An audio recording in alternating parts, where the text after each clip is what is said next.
Going to call the meeting to order. And we'll start with Steve. So just real quick before I get into who I am, it's pretty obvious to everybody that our chair does not look like Will Hiller. You'll find out that Will's sitting over with, another group of kids. So Carla, as vice chair, is going to be moving up to the chair position as we have in the bylaws. So we'll talk about that in a little bit. But anyways, I'm Steve Brooks, EMS agency, also secretary to the EMCC. Okay. Leslie Oliver for Emergency Communications. Chris Brookwind, Delray Oaks, please. David Sargenti, Monterey County Regional Fire. Use the. Hi, John O'Brien, community member. Jason Sullen, Seaside Fire. Paul Wood, Greenfield City Manager, representing the area city managers.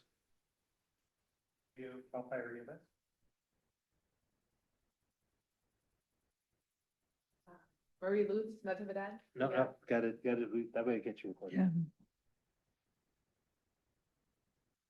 Marie Lutz, Natividad ER. John Burley, EMS agency. And Deborah Hopgood, EMS agency. Christina Torres, EMS agency. Will Hiller, EMS agency. Dulce Alonso, EMS agency. Kimberly Hernandez, EMS agency. Karina Moreno, EMS agency. Devin Delaney, EMS agency. Give us a moment to get the microphone over. For me? Okay, so just real quick, for guests, you do not have to, as this is a Brown Act meeting, you do not have to identify yourself. However, if you choose to make a comment, you will need to identify who you are.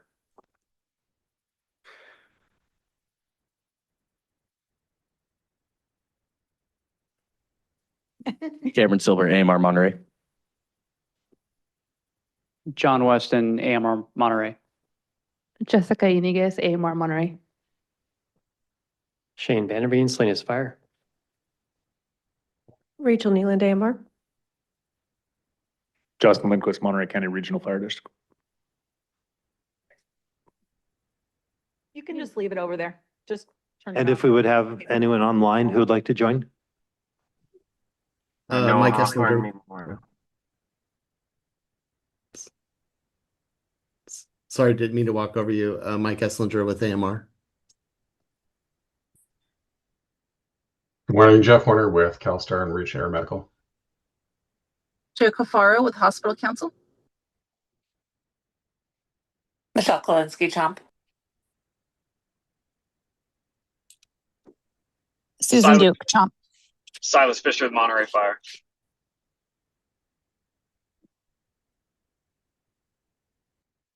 Great, thank you. Okay, we'll move to item 2, public comment. Any member of the public may address the committee for a period not to exceed 3 minutes on any issue not on the committee's agenda. The EMCC will listen to all communications but may not take any action. Do we have anyone with public comment? Sure.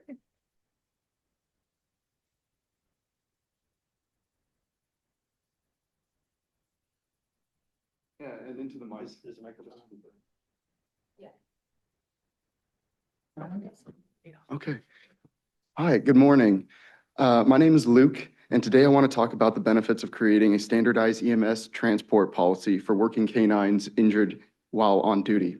Monterey County has a relatively high concentration of working canines. There's over 20 working canines throughout the county, and they work in a number of disciplines and arenas, including patrols, tracking, narcotics and explosions detection, correctional facilities, wildlife enforcement, and military work.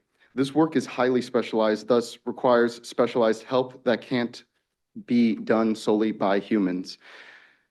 Not only do canines play a crucial role in supporting first responders on a daily basis, they also oftentimes live with and become a part of their handlers' families. Because of that bond. Something every K-9 handler has had to unfortunately think about and prepare for is what we're going to do if our partners get injured on duty. A part of K-9 handler training is providing first aid and life-saving interventions for their partners. However, those interventions can be difficult when they have to be performed in the back of a police cruiser and in some cases without any support. Fortunately, California Assembly Bill 463 passed in August 2025, titled Emergency Medical Services, Dogs and Cats. AB 463 authorizes licensed ambulance providers to transport police canines and search and rescue dogs injured in the line of duty to veterinary facilities, given that there is no human patients requiring transport at that time. This allows the handlers to continue care for their partners while receiving the benefits of a rapid ambulance transport.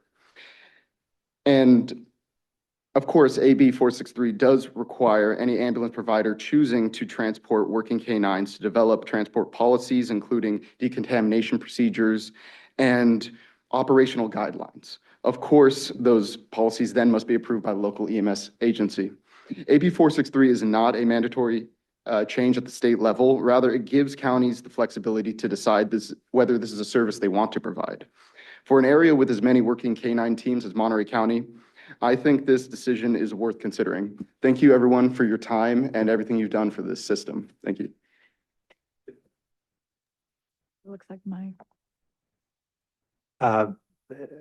Members of the committee, otherwise I'll have a question.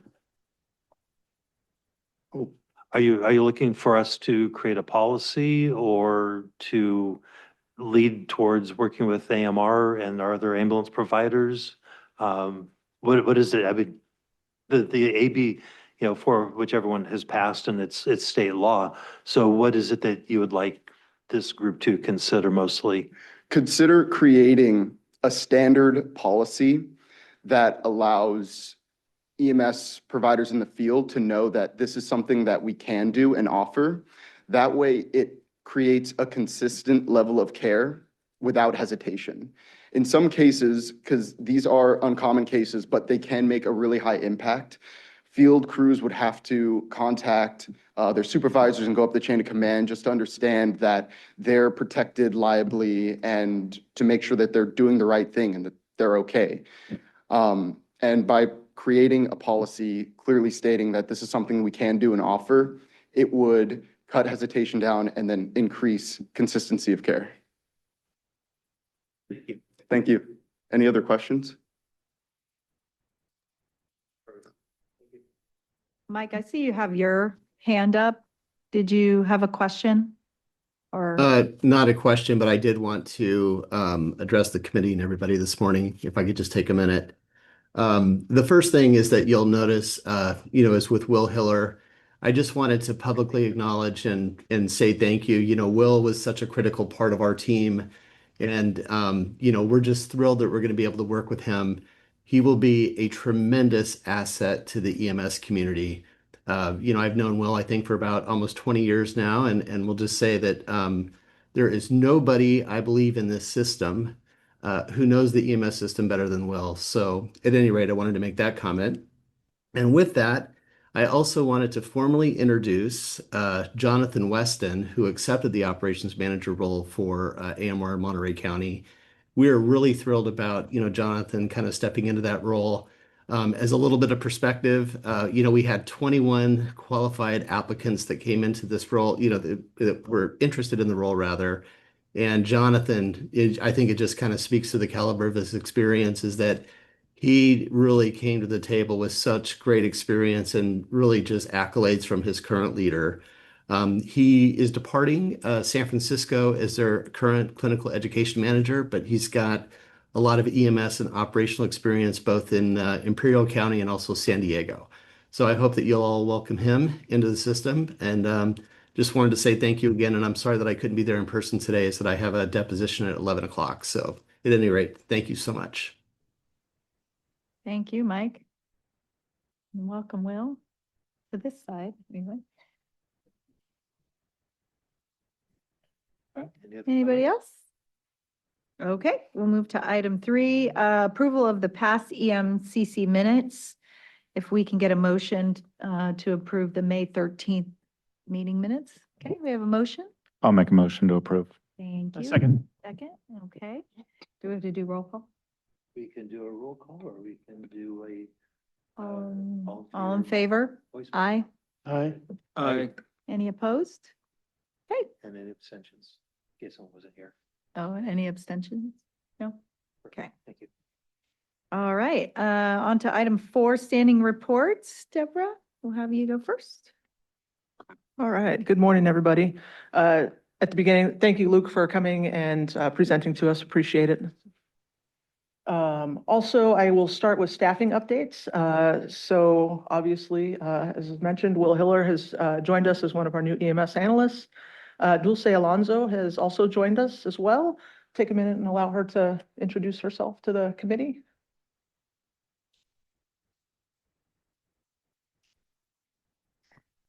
Good morning. My name is Dulce Alonso. I am really excited to join the team. I come from San Benito County, and I'm looking forward to working with you all.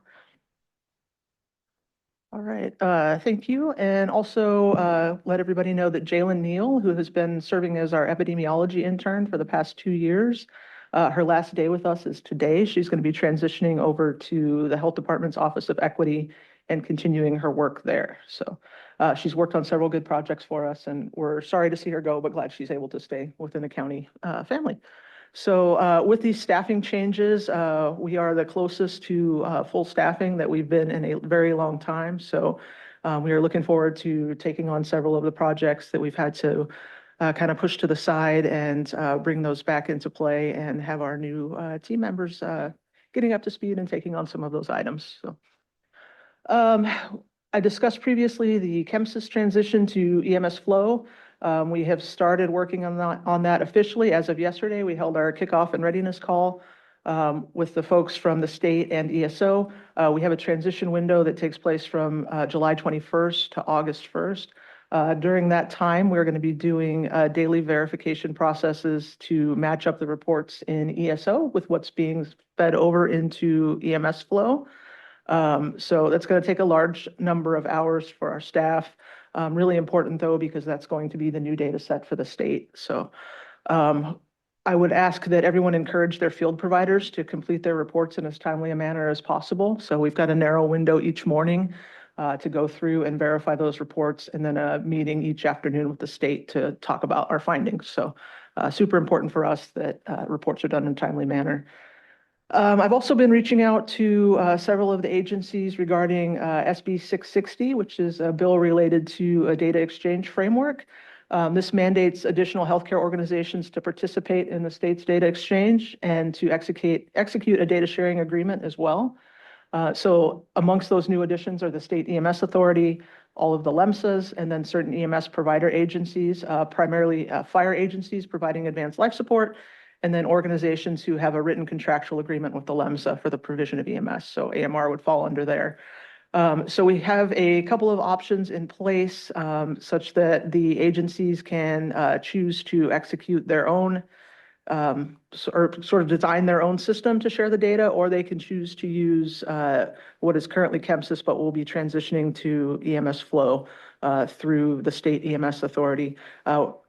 All of the agencies will need to execute the data sharing agreement. And then for those that choose to use the state's data sharing process, we'll be executing an agreement to use that intermediary service that they're offering. So I'll be reaching out to everybody that I haven't spoken to yet with some additional information about that. So more to come.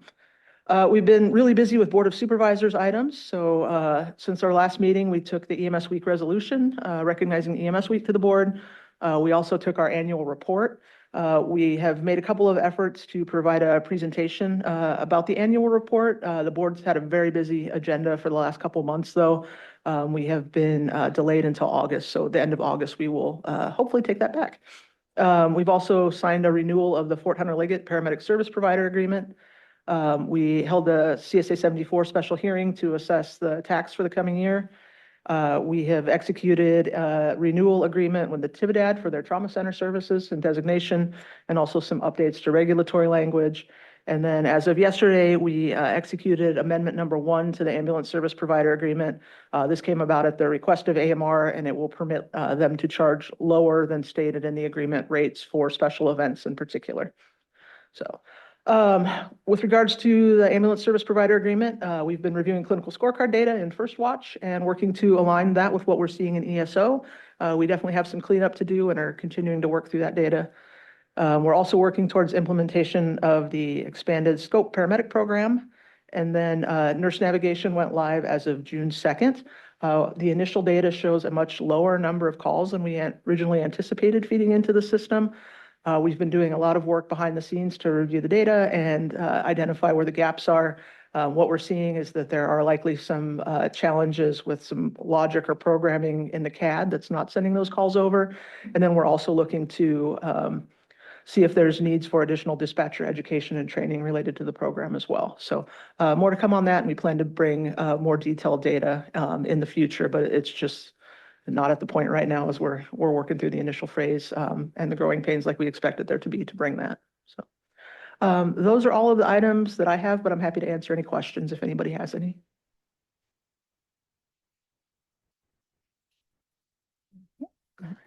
Thank you, Deborah. On to Dr. Burley for the EMS Medical Director update. Thank you. So a few items from our recent CCC meeting from earlier today. We had an update on ambulance patient offload times, and we're doing well in terms of keeping offload to a reasonable level below standards. We had one fallout by 7 seconds, so watch those seconds.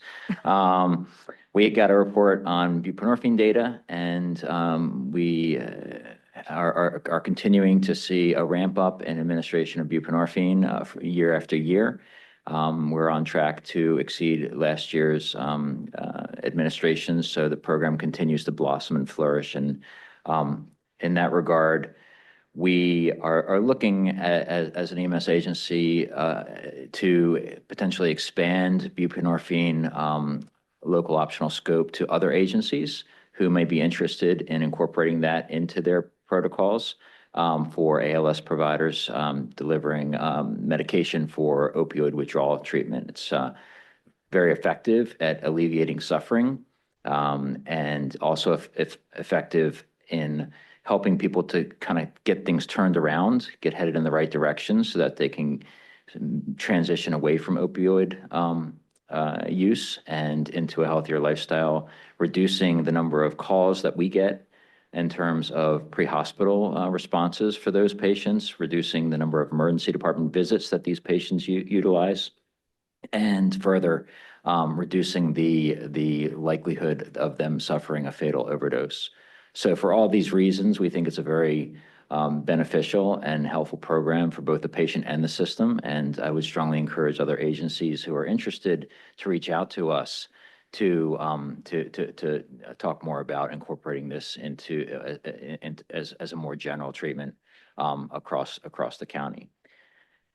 We had a report from Steve regarding the 2026 policy and protocol review cycle, which was essentially that we're done with that. And we're moving on to 2027. And so the EMS agency has been reviewing its policies and protocols. We usually review and revise about a third of our policies and protocols each year. So we're in the process of doing that. We should be rolling out our review and updates for policies and protocols at the end of the month. So you'll see there'll be more to follow in terms of updates for this year. Steve has been working on an electronic application for EMT certification and paramedic accreditation, which has been going well. We also had talked about last time we met at CCC, the EMS Authority has expanded scope of practice for EMTs to incorporate ondansetron for EMTs who are interested in administering that to patients for nausea. And so it was a pilot program that was utilized by a few LEMSAs. Now the EMS Authority has authorized that to be utilized across the state. It's not mandatory, but it is an optional scope of practice. And we're exploring expanding that to our basic life support personnel. We had spoken briefly, Chief Sargenti had brought up an item under old business regarding the treatment of responders and citizens exposed to smoke and gases associated with electric vehicle batteries. The EMS agency put together a working group for that. We're exploring paths forward to address those issues, and we'll be working with hospitals and other agencies to kind of roll that forward as we move along. So appreciate you bringing that to us. Those are the main items that I have. I'm happy to answer any questions.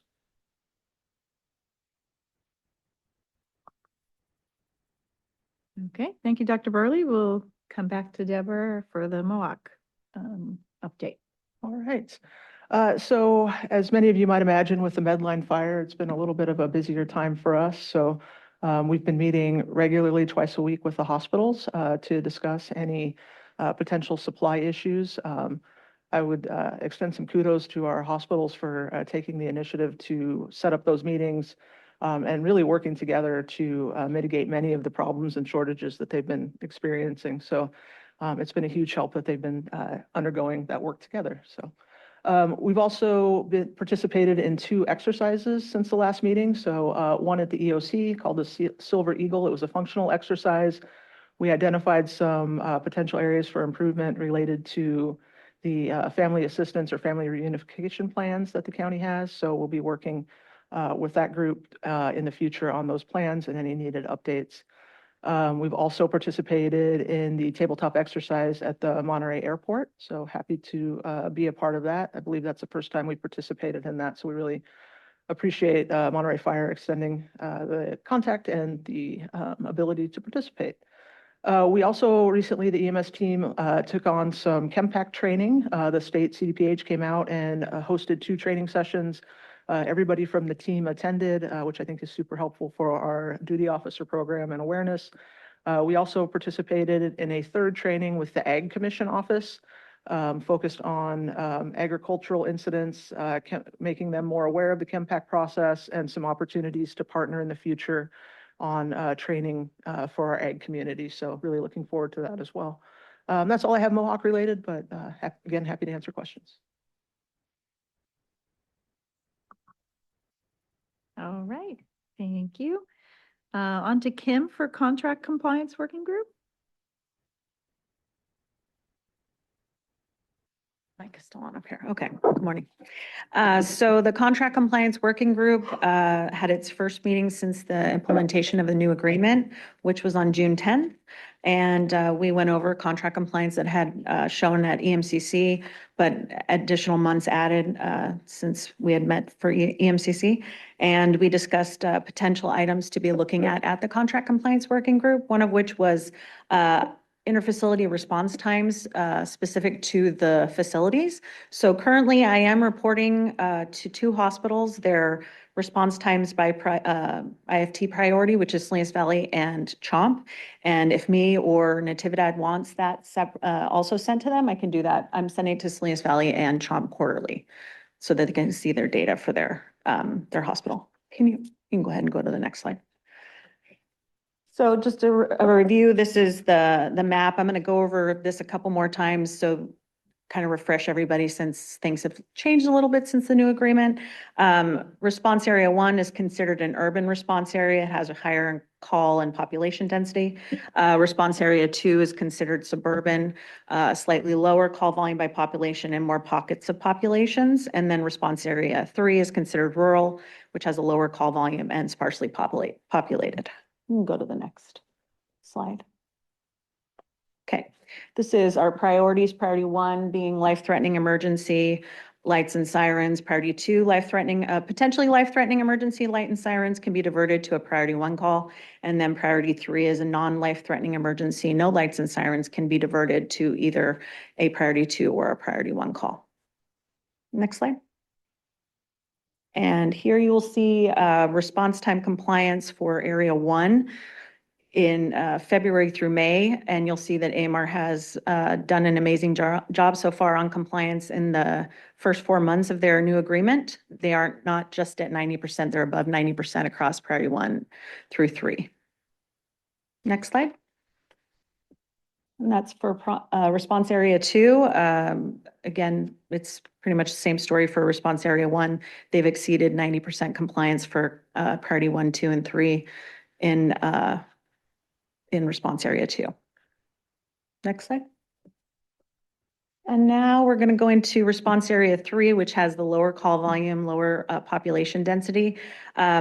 You'll see that for April, all 3 priorities were able to be reported because of the 100 call rule in the agreement. So compliance is not calculated until 100 calls. So let's say in February, the time starts, and until that priority gets 100 calls in it, compliance is not calculated. That doesn't mean we're not looking at it. We look at it every month to make sure that if there's any gaps or any problems, but it is not calculated for compliance until they hit 100. So if it takes 2 months, then that second month that it hits 100, all the responses within that month, if it goes over like 120, then they'll be calculated for that month. So you'll see for April, all 3 priorities were able to be reported for compliance because they hit the 100 call rule. And then in May, it was only priority 2, which is generally the highest volume of priority is priority 2.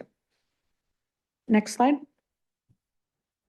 Interfacility response time requirements for priorities 4 through 8. I'm just going to kind of go over what type of call they are. So priority 4 is going to be the highest priority IFT, which is the emergency IFT, and has response time, strict response time compliant in response area 1 and response area 2.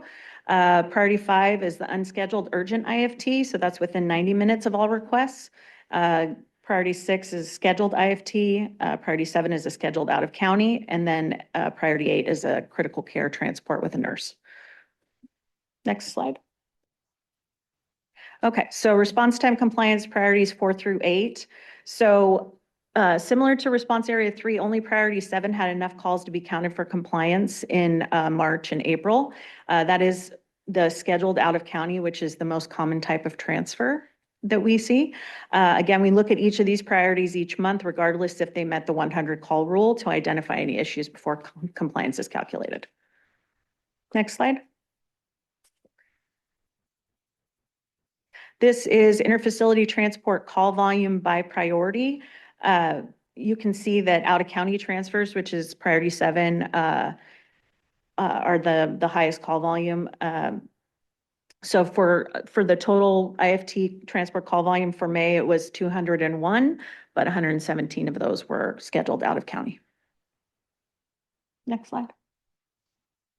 Okay, and then this is medical priority dispatch system performance. So I'm going to go into this just a little bit because so we kind of have a refresher. It's showing how many calls received medical priority dispatch system determinant codes, and which means they got all the way through the EMD process. So the top number is the calls that needed to be aborted before the dispatcher got the determinant code for the reason of help arrived, meaning the dispatcher EMD'd the call or interrogated the caller up until either the fire department, the police department, or the ambulance arrived on scene. So we want to essentially give AMR dispatchers or AMR dispatch credit for processing calls that received a determinant code, and also the ones that was outside of their control, that they did as much as they could until help arrived. So you'll see that the overall that had a determinant code was 83% and 4% were aborted due to help arrived. You'll see that it's never going to get to 100% because there are some calls. We try and remove all the calls we know that don't ever go through for EMD, but there are some that will still not go through due to scene safety issues, things like that. So Leslie's team will hold on to that call and won't send it over to the medical dispatcher because they're trying to gather scene safety issues or not scene safety issues, scene safety information for the police department or whoever's responding. So it's never going to get to 100. It's never going to be 100% for EMD, but we want to see kind of how many calls are getting transferred over that should be. Next slide. So this is going to be the emergency medical dispatch compliance. So this is where AMR's dispatch leadership review calls. So this slide is looking at their focus calls. So on this chart, you'll see focus calls, which is as part of our EMS system policies, AMR must review 100% of all CPR, choking, and childbirth calls each month. And the chart shows their compliance. High compliance is counted as compliance, and these calls are essentially perfect, meaning the dispatcher followed the MPDS protocols appropriately, gave the correct pre-arrival instructions, et cetera. Compliant calls are also counted as compliant, meaning that the dispatcher could have made a very minor error, causing it to be compliant instead of high compliance. Dispatchers are reviewed for chief complaint, meaning they ask the appropriate questions to identify and understand the appropriate chief complaint, and then they ask protocol questions appropriately. They're also graded on customer service and a few other things. So overall, they were at 95% for 95% compliance for their focus calls in May. Next slide. Now, this is the random, which is according to the IAED, which is International Academy of Emergency Dispatch. It either needs to be 100 random calls across all dispatchers or shifts, or 3% of all calls, whichever is greater. For us here, 100 calls is greater than 3%, so they review 100 random calls each month. As you can see, they met the standard. They have met the standard since the new agreement. They were at 90% compliance in May, which combines the high compliance and compliant. In addition, AMR leadership meets individually with the dispatchers for each non-compliant call to review the call and provide coaching. Any questions on contract compliance?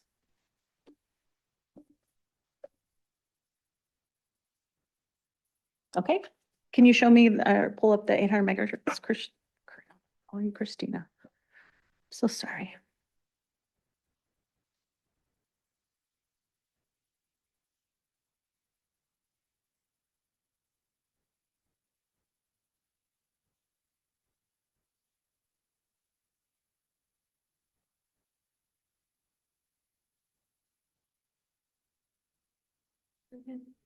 Okay. Okay, well, I'm gonna just start talking about it. So these are all included in your agenda packet, but the 800 megahertz radio system testing was from, it goes back from May 2025 through May 2026. That is AMR dispatch records, they test the 800 megahertz every day, and they record who responds, which hospitals respond. And then I report this information out to the hospitals every month before committee meetings.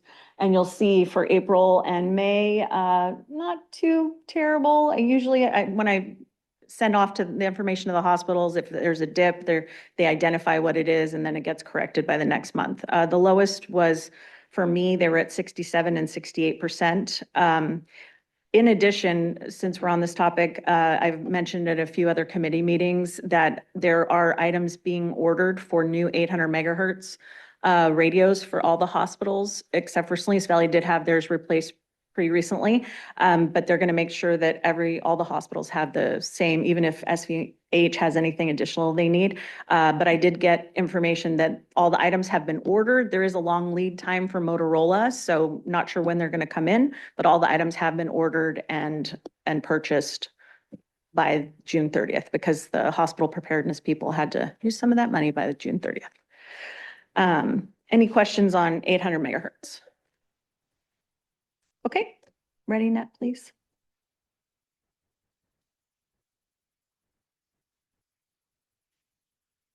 So AMR, in addition to doing the 800 megahertz radio system testing, they do ReadyNet MCI drills every day to ensure that there is ReadyNet pulled up in the ERs of the local hospitals, should there be an actual MCI. So percentages for MCI, the MCI drills for April and May were actually great. Everything, we're almost up to 90% on everyone, but got pretty close. So really good. They're keeping it up, and people are watching it and able to respond to the drill. Any questions on ReadyNet? Okay, thank you.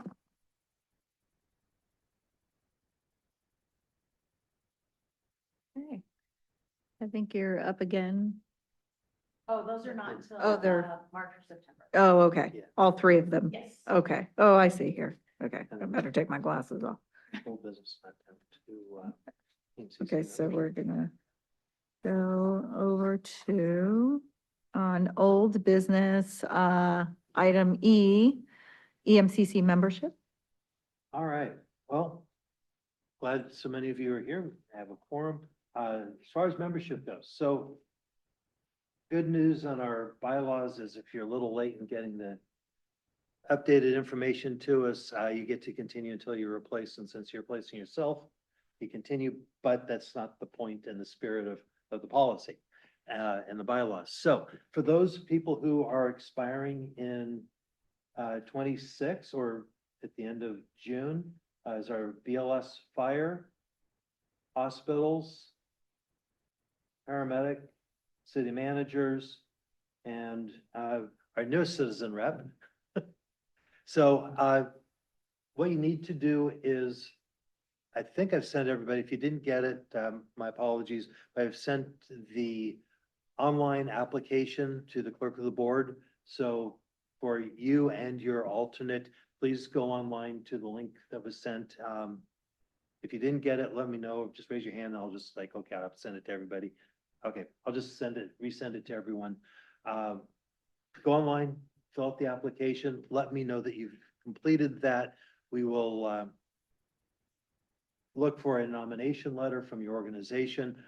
We've got a couple in recently, so I don't want to use old information here, but if we don't have nomination letter from your organization or Mr. O'Brien, you've said you're interested, so that'll work. So we can then send that to the clerk of the board and we'll get you on the agenda and reappointed. So is there any questions about the process? The big thing, do the application when you get the link from me. Did we get the raise that you talked about? Yes, believe it or not, the Board of Supervisors, did 1,000% raise. So, yeah. But you're sharing half of that with the EMS agency staff, so. Yeah, that's it. We just, you'll get I'll resend the paper or the application link and do that. And we need, if you haven't already provided, I know Hospital Council and I think BLS Fire has provided that. If you haven't, we need, the organization some recommendation with the nomination done. Okay, thank you. You want to talk about the vice chair as well? Next item? Yeah, give me a second. Okay. Oh, I talked so long, my computer decided to go to sleep on me. Mhm. Okay, next item is the EMCC nomination election of vice chair. So as we clearly pointed out, Will Hiller has come to us. He was the chair-elect for this next year. So Carla Spencer is the vice chair-elect, is now the chair according to the bylaws, leaving the vice chair position open for a member of this committee to volunteer heartily for doing it. Otherwise, I'm sure the members will point to someone and say it's you, and I don't know, however you want to do it, but we do need a discussion on someone who might be interested for vice chair, and then if we have somebody or some folks, we can do an election next time. I think we have a nomination. Steve, I'd like to nominate David Sargenti, or not nominate, but recommend him to be vice chair. And he already said that he would do it, so. Oh, you want Steve? So no backing out now, right? Yeah.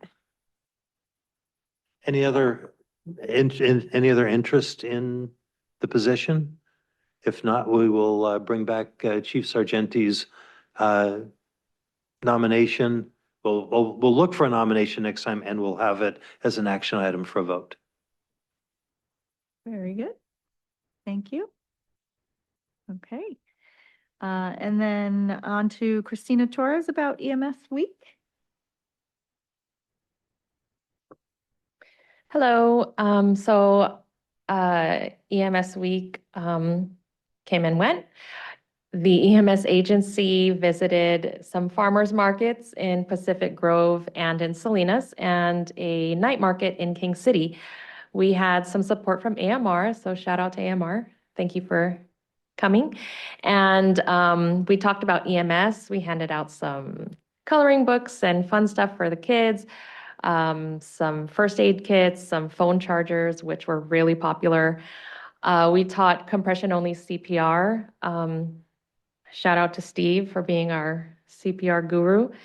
And it was a great way to engage with the community. Many people did not know about the EMS system. So there was a lot of interest shown, also, especially by some young people, both in high school and junior high. So hopefully we inspired some kids to be future EMTs and paramedics. We held buprenorphine refresher training at AMR in Monterey. We didn't get the turnout we were expecting, but that was okay because there were some meaningful conversations among the participants who did attend. We did discuss ways of increasing participation for future trainings, though. We heard from Dr. Burley, whose presentation was recorded, and Dr. Close also recorded a presentation. And we're working on making those available both on our website and YouTube channel. Thank you. Great. Any questions? Excellent. Thank you. If I could, just wanted to take a minute to recognize the work of the team for going out to all of those different events, the time to set up and prepare and all of that. It's been some time since the EMS agency has participated in community education efforts. And I think this is a really important first step to becoming more involved in those efforts. So appreciate it. Thank you. Okay, on to new business, and we have none. Next item, announcements for the good of the order. Any member of the committee may make announcements or comments. The EMCC may not discuss or take any action on any item raised during the announcements, except to decide whether to place the matter on a subsequent agenda. Does anybody have any announcements? Yeah, Carla, thank you. Was the presentation about the K-9s given to the CCC committee as well? No. So I kind of defer to EMS leadership. How do you guys see that being addressed, or at least conversations started with regards to the presentation that was, or the request given today? Yeah, I think we would need to have an internal discussion first to see if that's a feasible thing to move forward with. And then we would work on developing a policy or protocol. I see it needing input from the agencies that have those canines as well to review. So initial review and research, initial internal discussions, followed by some policy and protocol development if that's deemed to be the best path, and then input from stakeholders, including outside of our traditional stakeholders who typically provide response on public comment on policies. Okay. So, yeah, I guess from my perspective, I guess I never really thought about what the conversation was about. So if that can happen internally and something brought back to us in the future, that'd be great. Yeah, absolutely. Great. Any other announcements? We would like to make a request for an agenda item for AMR, if that's possible. For the next EMCC, we've received some information concerning a change in the law for 5150 holds and the requirements for police involvement when they're the ones not issuing the hold. So we'd like to request that we have an item for discussion for the next agenda. For clarification, you're talking behavioral health calls. Yes, sir. Since if law enforcement's not there to do the 5150, it's just behavioral health issues without law enforcement involvement. Yes, sir. The topic. Correct. Okay. All right. Any other announcements? Requests? Okay. Next meeting for the EMCC is scheduled for, I think it's going to be October, September. Same place, same time. We'll get the date. Same place, same time, second Wednesday. Second Wednesday of September 2026. Be here and enjoy some muffins and whatever. Okay. And we'll move to adjournment. Thank you, everybody, for attending. We'll see you in September. Thanks, Chris. You guys signed you up for that? Good job.